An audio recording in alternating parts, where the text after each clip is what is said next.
My name is Rabbi Gil Student. I'm the Director of Jewish Media Publications and Editorial Communications at the Orthodox Union. I'm sitting here with Rabbi Yisroel Motzen. He is the rabbi near Tamid, assistant to the EVPs at the Orthodox Union, and director of the Kol Echad initiative. And we're here to talk together about the summer 2025 issue of Jewish Action. We're going to be talking about two particular articles. One article is a profile of Rebbetzin Tobi Kaplan, the wife of Rabbi Aryeh Kaplan, whose name is probably familiar to many of our listeners. And we're also going to be talking about a fascinating article by someone named Wally Klatch, who is suffering dementia and tells us about his journey from his perspective of dementia. Just want to give you a brief teaser of the next issue of Jewish Action, the fall 2025 issue, which you may have it now for all I know.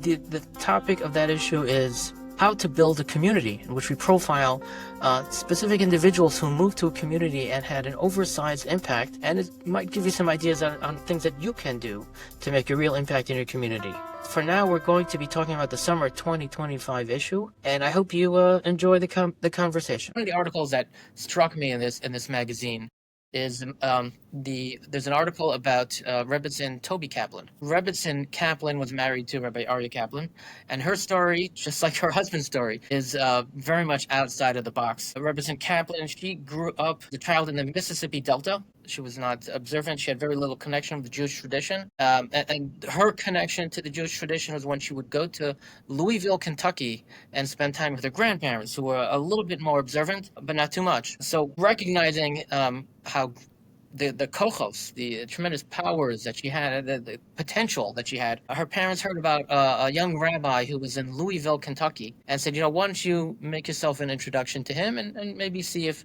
something happens. And Baruch Hashem, they got married. And the most interesting thing, though, was that he was in Louisville, Kentucky, Rabbi Aryeh Kaplan. Previously, he was learning in the Mir in Yerushalayim. We're talking about the 1950s, I believe. These are early 1960s.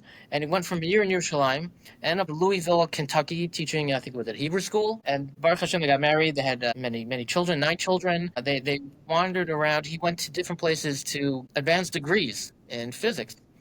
And then he went on to different shuls where he was a rabbi, all in small towns across the country, until eventually they ended up in Boro Park, and he was working for the OU, where we are right now, in the OU headquarters. Different OU headquarters back then. I'm sure it was decades ago. Rebbetzin Kaplan was really the force behind the man. She's the one who created the home that was full of hospitality. She grew up as an only child, and her big thing was she wanted to have guests in the house as much as possible, and she's surrounded herself and her family with Shabbos guests coming to enjoy Shabbos with them. Rebbetzin Kaplan, she was the driving force behind Rabbi Kaplan's ability to produce so much. He's well known as a translator and a writer, and he was incredibly productive and prolific. In his short life, he unfortunately passed away at the age of 48 in 1983. But she was the one who insisted that, for example, he had shiurim and invite people into the house for shiurim. And in the magazine, we actually interview someone who went there. Yitta Halberstam, I know her personally because her brother lives 3 blocks away from me. But she actually went to the shiurim in Boro Park. And can you imagine that? Aryeh Kaplan, who's to us is a legend that, kind of greater, larger than life, that she was in the home. And the reason people were going to the house was because Rebbetzin Kaplan was the one pushing him to do all that. She helped edit some of his writings. I mean, he was so prolific. You can't do that on your own. You need assistance. And more than that, she was the one who, they lived in poverty, deep poverty. I mean, and we hear about how their sons would have, worn out sneakers walking around in the snow, in the cold. It gets cold in the winter in New York, and they didn't have much. They had so little. They lived in poverty and devoted themselves to Klal Yisrael. Rabbi Kaplan was one of the forces of the Kiruv, the outreach revolution, following the 6-Day War. But what's so interesting to me, Thrilly, I'm calling him Thrilly, I'm allowed to do that. Anyone's allowed to do that, but go ahead. By the way, we agreed, no rabbi terms. No honorifics. I won't call you doctor. So, both Rabbi Kaplan and Rebbetzin Kaplan were Baalei Tshuva themselves, Mm-hmm. long before there was such a concept of Baal Tshuvas. And it's just remarkable that Right. she grew up in the Mississippi Delta and became completely comfortable in Boro Park. And that it's a remarkable life trajectory. Just think about it, though. She was not Shomer Shabbat. She didn't keep Shabbat. She didn't keep kosher. And her parents said, why don't you date and possibly marry this rabbi who just learned in the mirror in Yerushalayim? And she loved the idea. But you also have to wonder what would happen if they weren't both Baalei Tshuva. Would they have been able to have this impact? Would they have had that perspective? Could he speak? Could he communicate the way that he did with people without having the same background that he did and that she did? Who knows? But I imagine it would be quite limited. It would be quite challenging for them to actually to be able to do so. So neither of us were old enough to have ever had any interaction with Rabbi Kaplan at all. But there's a YouTube video that I've seen of him on a non-Jewish talk show, and his just complete comfort in talking about Kabbalistic ideas in simple language is mind blowing. Mind blowing. Yeah. He had this mind that was just overwhelming. Yeah. But so here's my question for you. Right? There's a saying that behind every great man is a great woman. So, is that true? They say, I'm not going to say which one of the Gedolim had a wife who was didn't want people traipsing through her house. So he would go, and through the window, people would come and talk to him and interact so as not to intrude on his wife. Wow. So he still became great. Mm-hmm. On the other hand, you have 9 kids. You got to put food on the table. And, they lived in poverty, so she put up with that. She not only she put up with that, she encouraged him in that incredible path. What do you think? Do you think he would have been Aryeh Kaplan? We don't even call him Rabbi Aryeh Kaplan. Everybody just calls him Aryeh Kaplan because he's so great. Gadol mi Rabban Shemo. That's right. Would he have been Aryeh Kaplan? Without a wife like that? Right. Yeah. I think when you think of Rebbetzins, I see it almost like there's 3 categories of Rebbetzins. There's the one type where you're both in silos. The rabbi does his job, the Rebbetzin does her job, and they each just go to work. And they finish at the end of the day, and it's it.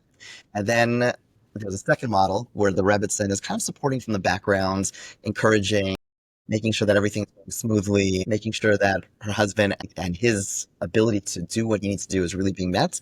And then you have the 2 standing side by side, like real, full partners. And I think it's just worth noting, just even the fact you asked the question, the fact that the article really focused on that, in some ways the absurdity of it. The fact that this is even something we talk about, something that we expect for there to be a professional whose wife in some way is connected. Like, I've never met a lawyer whose wife is expected, to show up to whatever it might be or to be involved in their work. It's bizarre. It's bizarre. And at the same time, I think it's incredibly valuable. Really valuable. But I think it's worth just pausing on and appreciating that it doesn't make any sense. Like you mentioned, I'm a rabbi of a shul, and once in a while people ask me can my wife do this? Can my wife do that? I say, I have no idea. She's a volunteer. She's an excellent volunteer, but she is a volunteer like any other volunteer. Treat her the same way. And we have these incredible expectations of Rebbetzins. And at the same time, I think it's incredibly important.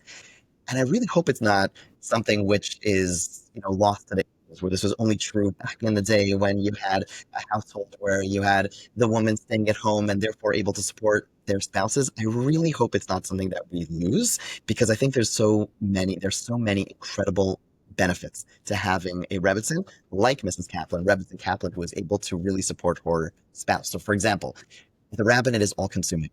Someone like Rabbi Aryeh Kaplan, who was clearly writing endlessly, lecturing endlessly, giving everything he had to his job, you can't just show up at the end of the day and be available the same way. It is something which is taxing, and you need to have a partner who's really there, who's really supportive and really encouraging you to go forward. And I think that's one very important piece. Another piece which is not focused on in the article, and appropriately so, but it's something which I think is worth mentioning, and you could also feel is appropriate to cut out entirely, but I think it's worth mentioning, and that is that, in the rabbinates, Rabbi Kaplan, when he walked into a room, people took notice of him. And thank God, we live in a community where people respect their rabbis, and that's beautiful. Kavod is appropriate to give to someone in a rabbinic position. But there was an article in The Atlantic a few years ago titled Power Causes Brain Damage. Power causes brain damage. And they actually cited a couple of studies which show that when you say yes to someone too many times, there are actually some preliminary studies showing that your brain patterns change. And eventually you stop being so empathetic. And all those skills which really brought you into the position of leadership in some way are lost. And you sometimes see that sadly, where someone perhaps has too much going their way and eventually they lose sight of the people that they're supposed to be shepherding, the people they're supposed to be caring for. Because they get detached from the people who used to surround them. Correct, and the people they used to care for. But again, it changes when there's too many yeses and too much kavod. And one of the takeaways from that article in The Atlantic was the critical importance of having someone, and most notably a spouse, who could say it as it is, who could really keep you in check. Now, of course, the article over here didn't highlight that point, but if you have a spouse who's a strong-willed person, a strong person as well, who's able to counter her rabbi husband and be able to ensure that he has a healthy thought about himself, he's able to think about himself in a healthy fashion, when he perhaps is, out of line, in a good, appropriate way, she's able to be the one to kind of tap him on the shoulder and say, I don't think so, honey. We're going to do things a little bit differently. And to have that strong Rebbetzin force, I think, is critical. So this is my very long way of saying that I hope to God this is a model that we are able to maintain, that this is not just a story of the past, but ensuring that there is a Rebbetzin in someone's life, in a rabbi's life, in a teacher's life is critical. And, so it's impossible to be able to tell what would Rabbi Aryeh Kaplan be without his Rebbetzin. But I would venture to say someone that talented, someone that invested, without their Rebbetzin, I can't imagine we would have the Aryeh Kaplan that we know. So that's interesting what you said, because I was thinking that it's really a relic from a past era, right? When it was a one-income household, and the dad would come home from work, and all the kids the mother would have the dinner ready, everyone would come around, and in those days, a woman could be a Rebbetzin could be focused just on what her husband did and push him and think. But you're saying that's not necessarily the case, and we can make it work even today. It's harder. It's harder. Yeah, and look, I think if we're gonna, it's worth noting, schools should think about this when they hire someone to make sure that their rabbi is in a position where perhaps their Rebbetzin has, maybe just to put it bluntly, the rabbi's paid enough that the Rebbetzin has more headspace, has more time, so she could open her door, so she could open her mind and her heart for the community, even if it's not her quote unquote job. But not having Rebbetzin, I think, is a complete loss. And again, this article just highlights that. Amazing. So I remember when I first became aware of Aryeh Kaplan. When for my bar mitzvah, I got an English translation of the Mi'am Loez Haggadah, which had recently been published, or maybe it wasn't. I don't know exactly the year. And I started reading it, Haggadah. Even I'm gonna interject. Oh my God, all that I got from my bar mitzvah sat on my shelf for a good 8 years until I actually opened any of them. So this is the difference between me and you. Just want to put that out there. Funny story, completely unrelated. Well, one of the books I got which had recently been published, the English translation of the Ralbag's Milchamos Hashem, the first volume. And so I got a book called The Wars of the Lord by Gersonides. And as a 13-year-old boy, I'm like, cool, wars, battles. And they open up and find the densest medieval philosophy. I didn't understand what it was. Now, years later, I was able to look at it with more understanding. You need background to study people. The Ralbag's Milchamos Hashem is one of the densest works of medieval philosophy you could find. But there was a bar mitzvah present because it had been recently published. Someone probably went into the Judaica store and said, "Oh, cool, wars! I'll give it to you." But so I also did get the Mi'am Loez Haggadah, and I remember reading it. And at the beginning, he says, "Many people don't know this about me, but I'm Sephardic. Rabbi Aryeh Kaplan was Sephardic." Get out of here! And I read that, I'm like, who is this guy that he thinks I even know? That I've had a thought about him, and a few years later, I suddenly discovered his other works. I was like, wow, okay, now I understand why people were talking about him and thinking about him. Interesting. Wow. So when did you first discover Aryeh Kaplan? That is a good question. So much of my elementary, middle school, high school schooling was in fairly yeshivish places where, questioning, discussing things that are not on the daf, the Gemara, are not exactly part of the curriculum, not encouraged, in some places discouraged. Didn't do it for me. And I don't exactly remember when, but at some point I stumbled on one of his books. I can't tell you exactly at one point in my high school, teenage years, which book it was, but I do remember being blown away being blown away by how sophisticated it was.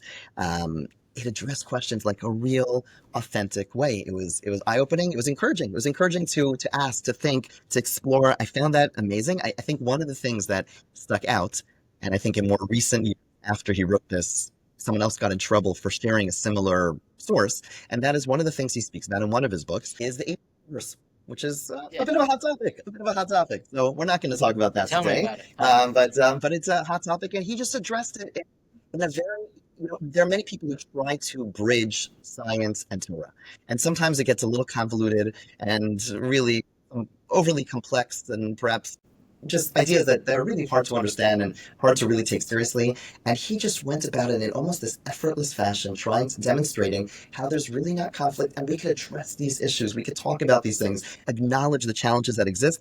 I found that to be a breath of fresh air, for Torah to be explained in an uplifting, in a relevant, sophisticated fashion. And I wanted more. It really encouraged me. And to me, what I find interesting is that I don't know how many people in my worlds were exposed to Aryeh Kaplan.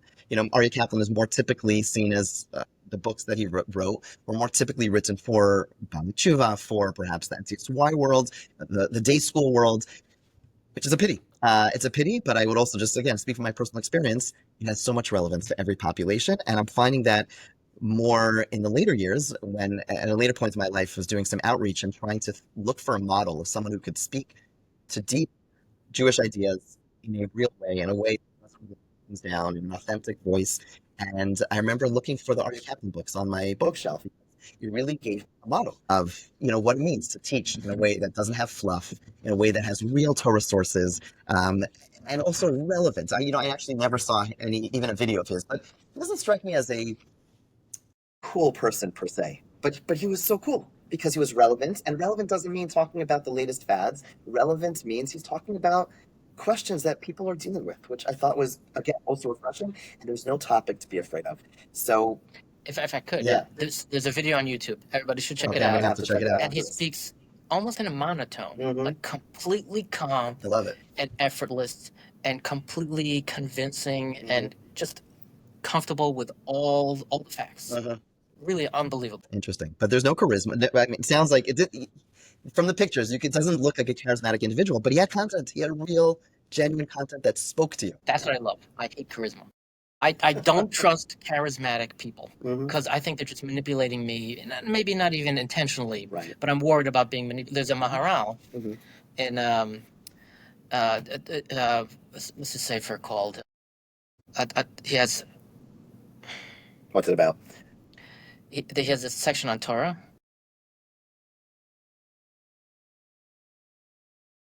Like his book on Midos, Nesivos Olam. Nesivos Olam. So in Nesiv Torah, I'm pretty sure it's Perek Yudalin. He talks about reading. Can you go to college and have a non-Jewish teacher? Yes, and he was living in the 1600s, when it was a very different time. He lived in Prague, which was very educated, and people were his own Tamid were studying astronomy with Tycho Brahe, who was one of the biggest astronomers in the world, in Prague. So he says you shouldn't go to class or hear a lecture from someone who's let's say a Christian who might interject his own philosophy and his own ideology, but to read a book is better. Read a book is okay. You can read books by not non-orthodox writers because you won't be convinced by their charisma. You can evaluate it slowly. And to me, that's when I hear a charismatic speaker, I'm thinking I'm not able to evaluate that properly. But when someone is just no charisma at all, just all the facts, that's what really attracts me. That's what's great about him, and you can tell that from his books. Right. I mean, this is the drasha. No fluff. But this is the drasha Saran, where he speaks about Moshe having no charisma and being a benefit. The fact that he had a speech impediment was actually a positive because that allowed him to convey the content, and people took the content for what it's worth. If he sounded like Rabbi Jonathan Sachs, it'd be a little bit difficult to really assess the content. So he was the anti-charisma. So how do you know that Moshe Rabbeinu didn't have an English accent? Because that would have been convinced people. So it's Rosh Hashanah. Spoke like a New Yorker, obviously. Not from New York. We won't hold it against you. So I'm not going to tell you my answer first. I want to hear your answer before I give you mine. But what's your favorite book by Rabbi Aryeh Kaplan for yourself and to recommend to others? Recommend to others is easier because I find his books relevant to so many different scenarios. Just yesterday, I was sitting with someone who was complaining to me about how davening is stale and why don't we borrow more from Buddhism and we need to have more meditation. I'm like, here's the Aryeh Kaplan on meditation. Like, you're right. And then the Bar Mitzvah boy comes in a month ago, it's tefillin are the most bizarre looking things in the world. What is this? Here's the tefillin from Aryeh Kaplan, right? I mean, every topic that is somewhat challenging that we need to talk about, he's written something about it, right? Tisha B'Av's around the corner. He's, the story of Tisha B'Av is one of his books, right? He's written about everything. And I think I have to mention, even though it's not my personal favorite, and that is, what's the one about why bad things happen to good people? If You Were God, right? Is that what it's called? If You Were God. That's the classic that everyone recommends. It's a beautiful thought experiment, which is compelling, and I've recommended it numerous times to people who have been challenged with the question of theodicy, of why bad things happen to good people. But personally, I think the book that impacted me, that spoke to me, is really Hasidic Masters. I actually forgot that he wrote it. You jogged my memory, but Hasidic Masters really opened my eyes to the depth of the Hasidic Rebbes and understanding a little bit of the sequencing of Rebbe to Rebbe and what they were trying to teach, what they were accomplishing, a little bit about the context of their teachings. It struck a chord. What about you? Definitely not Hasidic Master. I'm the House Lit Fox. Sorry, guys. You're a shul rabbi. I'm an internet rabbi. Okay. So I get a lot of questions from people with major hashkafic questions and doubts. And for me, the best book for that is a Handbook of Jewish Thought. Interesting. Now, personally, I love it for the footnotes, but it's also his effortless explanation of the Masorah, of how everything interacts, with footnotes too, Rishonim and Achronim. It's mind-blowingly brilliant. He probably wrote it in a weekend, but it's incredible. And after he passed away, they published Volume 2, which I think was largely in manuscript. Rabbi Aryeh Khan, from Bar Ilan. I remember he told me that he worked on Volume 2. I not only do I recommend it to people, do I love it myself, I actually have bought the people. Please don't come to me asking me to buy you copies, but I have bought it for people who I found I thought were struggling and could really benefit from it. Interesting. And I tried to give it as bar mitzvah presents and things like that. Was that part of the new publication? The OU just republished some of his works. We republished. Oh, we should have had a copy here. There's a picture in Jewish Action, actually. If you look in the magazine, there's a picture of those are the thin books, like Sisters and things like that, and If You Were God. But the Handbook of Jewish Thought is a bigger book. We couldn't really fit it in there. That's my understanding. Got it. But so Rabbi Kaplan, Aryeh Kaplan, was just a generational giant. And a part of it is he passed away young. So many of us have heard about him, but didn't really have that opportunity to interact with him. Right. And lahavdil, but every entertainer says, leave on a high note. And HaKadosh Baruch Hu, just like the Arizal and the Ramchal and the Ramah, they left, and the Shach, he's among those who left on a high note. Okay. Another article now? I think it's time. We want to cover 2 articles in. Okay, so let's do it. So there's another fascinating article, actually a first-hand account, but it was actually written by Jewish Action's editor, Nechama Carmel, who is still behind the camera. And so... We'll get her out front soon, sooner or later. We're going to keep on commenting about her being behind the camera, I guess, until she eventually makes an appearance. But in the meantime, so the individual is named by a man by the name of Wally Klatch. And Wally's a father of 4. He was a management consultant for his whole life. And at 69, he realized at some point that he was having serious memory lapses.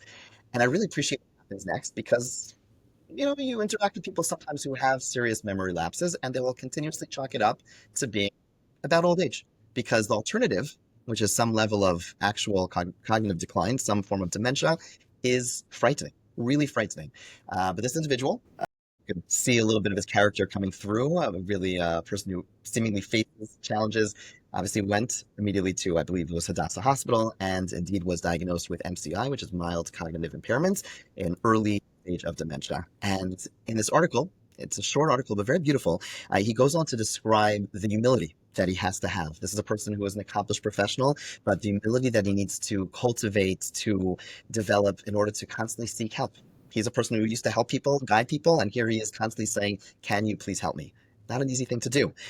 Another thing that he highlights is the confusion of speaking to people. He describes how he could be speaking to his own child and forget the child's name, and how unsettling and complicated that is, and frightening it is to be able to forget your own child's name in the process of a conversation.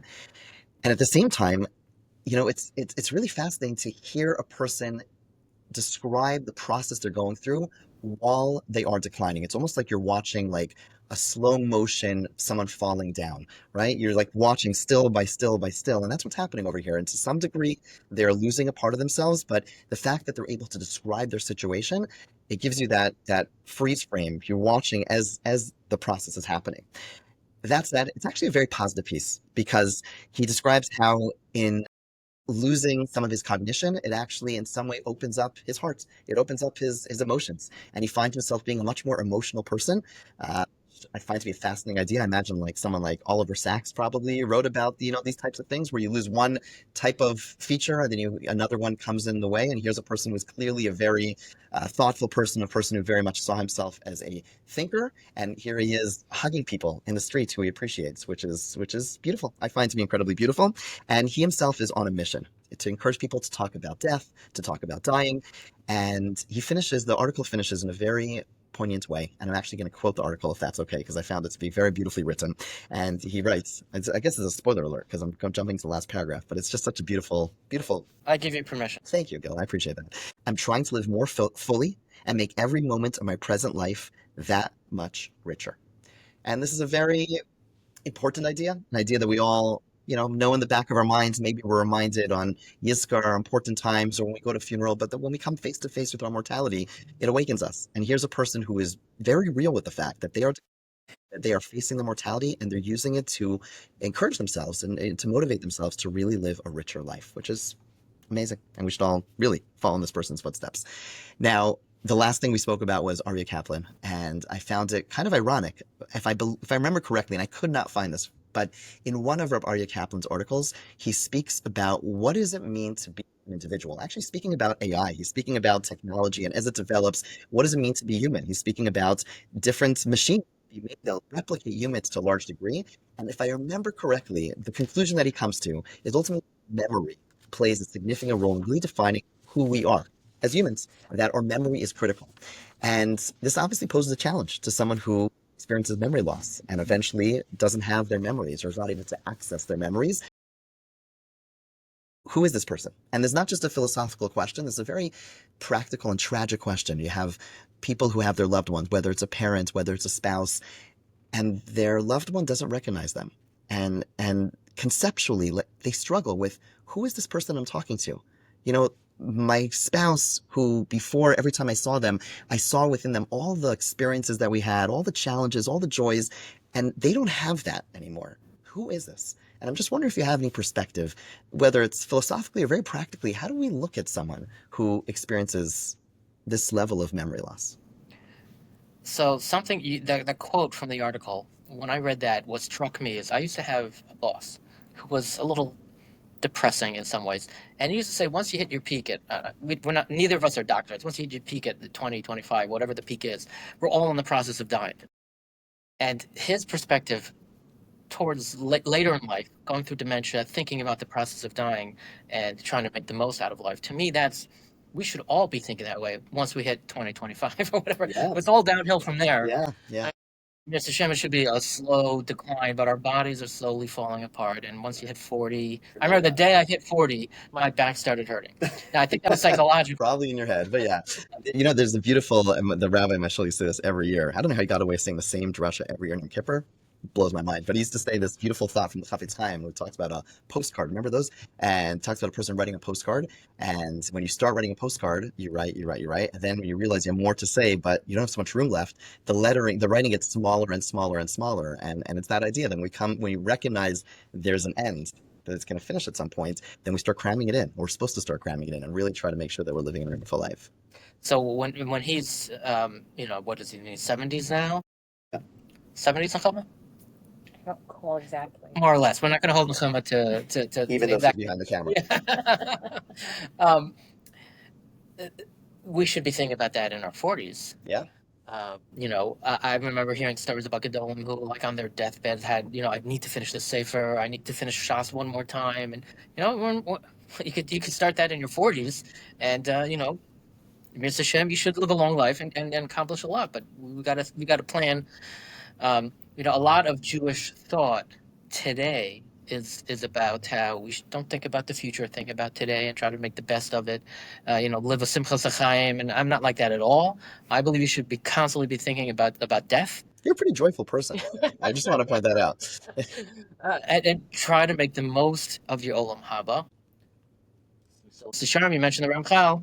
This world is just a prose. I mean, it's not him. It's quoting Pirkei Avos. But this world is just, the lobby to the Olam Haba, and we should be thinking about that. Mm-hmm. It's good for us to think about death. We shouldn't be living with anxiety, but we should be thinking about, am I living my life so that I'll be proud of it, after 120 years? Right. And I appreciated his perspective a lot, but that's totally not answering your question. Not at all. All the way off that tangent. So, where Aryeh Kaplan was coming from was science fiction in the 60s and 70s, which I'm a big fan. When I was a kid, I read every Isaac Asimov book, every single one. But I don't know if that's necessarily the machria. I don't think that's a final word on what a human being is. There's more to it. One of the remarkable things about this article, I've never ever heard the perspective about dementia from someone suffering from it. Right. I only hear from the caregivers. Right. And if you have not read this article, you must read it. It will change. It will change you in terms of compassion, in terms of love, and in terms of just understanding the challenges that he's going through, but also makes you think about the challenges that everyone else goes through. And we all go through challenges as well. But what I have seen in people with dementia is that all the fakeness is gone. Mm-hmm. Once you tear away their memories, they don't really know with whom they're interacting. It's just the true essence coming out. And I hope when Chas v'Shalom, I should never reach that point, but when my true essence comes out, it's not a grumpy, cynic. Right. It's one of my mother's friends is going through that right now. Doesn't recognize anybody, but she's always happy. Beautiful. Go visit her, and she's just happy about life. Every day is an opportunity and a joy. Mm-hmm. And we should all strive, while we have the abilities, to change ourselves, to be more optimistic. Think about the good things in life. The Rambam writes in Moreh Nevuchim. You didn't think we'd be quoting Moreh Nevuchim in this podcast, but that when you think about evil and all the bad things that happen in this world, the greatest chesed is just existing. It's better to exist than to not exist. And it's very hard to think that through when you're in pain or when something bad happens to you. But the greatest chesed is that you're alive. And when you're at that stage of life, nobody should know this, but if you're at that stage of life where you don't fully you're not cognizant of all these complications that you can't learn at Moreh Nevuchim at that point, lo aleinu, but the ability to appreciate every day, get out of bed and smile and be happy about what you're going to have a good lunch, you're going to go for a nice walk, you're going to enjoy the beautiful, beautiful weather. That alone is just to be able to enjoy that is incredible chesed. Olam haba, they can't do that. This is something that Hashem, a gift, every day is a gift. And, it's corny to say that. I understand people. I know it's corny. But it's a Moreh Nevuchim. So you should accept it that just because it's there. And it's life-changing if you live that way, if you truly wake up and say Moda Ani and really mean it, which is what exactly Wally is describing. It's that sense of recognizing what I have today, even though it's very different than what he had a year ago or 2 years ago. That the life that you experience, the richness of such a life is it's worlds apart of the person who wakes up with Magiali, like everything comes to me, I deserve everything. That type of mindset is corrosive, is ultimately one which is depressing, as opposed to that person who has that refreshing view. So there's a local newspaper near me that likes to ask questions, fun questions of people. And one of the questions that they've asked is, "What's your favorite bracha on the Shemona Esrei?" So it's whatever. It's a question. You're a guest on this. Sometimes I am. Sometimes I am. We're not promoting any periodical except for Jewish Action. But so in that question, and I'm looking at the answers, and I'm thinking, with no disrespect for anyone else, my answer would be, okay, if we're in a time of war, so it would be Sim Shalom. That's what I think should be everybody's answer during a time of war. But beyond that, Modim, How could that not be your favorite? Right. That changes your perspective on life. If you live a life of modim, then you, no matter what happens, I mean, look, life is complicated. Life is hard. Life has its challenges, but the very fact that we are alive means we have more to do, more that we can do. Right. Right. That's very interesting because I don't think I initially thought of this article as an article about gratitude, but you're absolutely right that a part of what comes out of his writing is the gratitude that he has and the joy that it gives him. But also, as you're speaking, it also occurs to me that part of it is the fact that he has a mission. You know, one of the things that he highlights is the fact that he's here for a purpose. And so often when a person loses some of the faculties that they have, even just aging, people get older and it's hard for them to accomplish the same way. Okay, I'm going to just relax right now. Many people find that very depressing, understandably so. We are created to have meaning, and when we don't have that, when we're not able to express that, it's depressing. It really takes us back. And here you have a person who has every right to say, I'm losing things, literally losing it. Like I'm not able to think properly. And nonetheless, they're committed to live their life with a mission. And you see the way they express themselves. There is a sense of joy, a sense of purpose. Really when my kids are younger, let's say teenagers, teenage boys like to just veg and do nothing. And it drives my wife crazy when one of our sons is just doing nothing. Back in the day, was doing nothing, and I'd say just let him do it. He'll go out of his mind, get it out of his system, and then he'll get up and do something. He'll go to the basement, even though there's been his mom and there's nothing going on, because there's a limit. Because we have to be productive. Our laziness is one of the strongest forces in our body. It's a real nisayon. It's a real challenge for us to overcome our laziness. But eventually, if you just give into your laziness, it'll drive you crazy because we're really created to do something. Interesting. So, one of the things that he laments in this article, again, very positive article, but he laments the fact that there are not any Jewish support groups for people in the same type of life position. People who have their own decline. There are Jewish support groups for spouses of, caregivers of people who are experiencing cognitive decline. But for people themselves who are experiencing cognitive decline, he doesn't know of any Jewish support groups. And I'm just curious if you have any thoughts as to why that might be. I do have thoughts, but I just want to, on your to-do list, that should be the next thing on your to-do list. But a part of it is what we were just discussing. I've never heard the perspective of someone suffering from dementia before. Mm-hmm. People don't talk about it until they can't talk about it anymore. Right.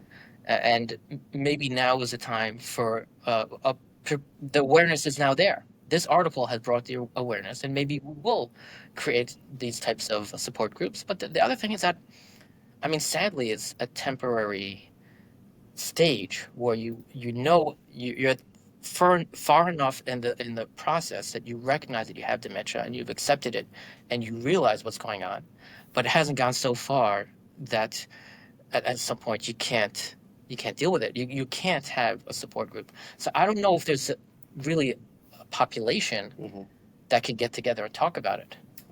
Right.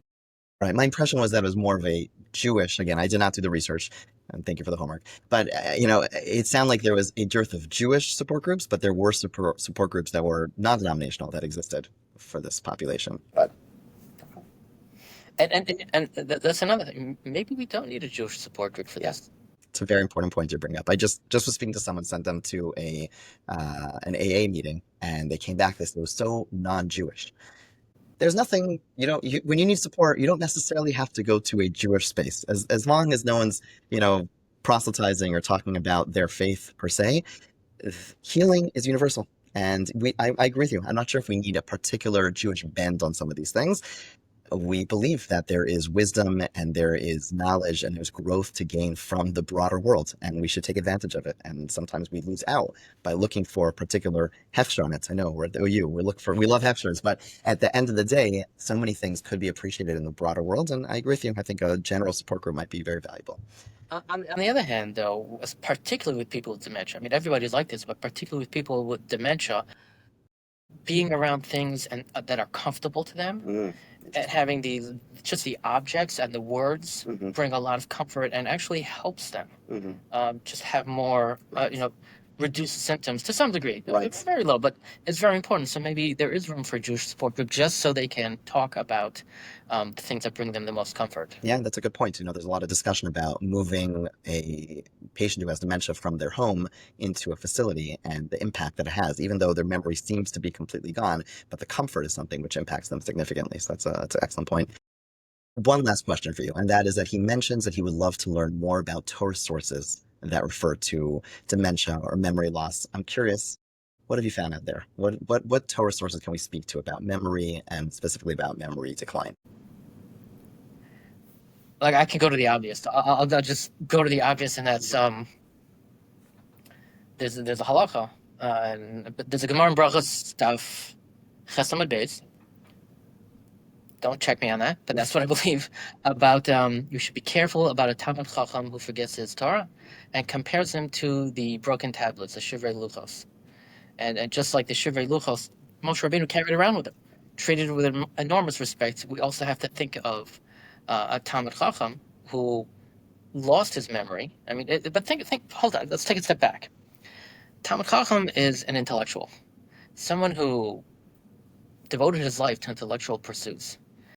And when someone like that has dementia and loses his intellectual capabilities, what is left of him?